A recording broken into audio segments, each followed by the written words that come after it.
మహారాష్ట్ర ఉత్కంఠకు ఇవాళ తెరపడే అవకాశం కనిపిస్తోంది. బీజేపీ శాసనసభ్యులు సమావేశమై ముఖ్యమంత్రి అభ్యర్థిని ఎన్నుకోనున్నారు. అయితే దేవేంద్ర ఫడ్నవీకే ఎక్కువగా అవకాశాలున్నాయని తెలుస్తోంది.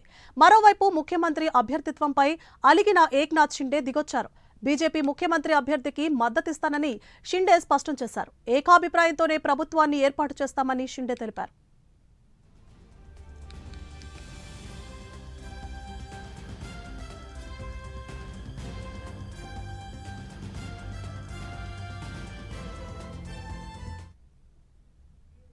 ముంబైలో ఇవాళ మధ్యాహ్నం 1 గంటకు జరిగే బీజేపీ శాసనసభ పక్ష సమావేశంలో ముఖ్యమంత్రి అభ్యర్థిని ఎన్నుకునే అవకాశం ఉందని బీజేపీ సీనియర్ నేత తెలిపారు. అయితే ఈ సమావేశం రేపు లేదా ఎల్లుండికి వాయిదా పడే అవకాశం ఉన్నట్లు కూడా తెలుస్తోంది.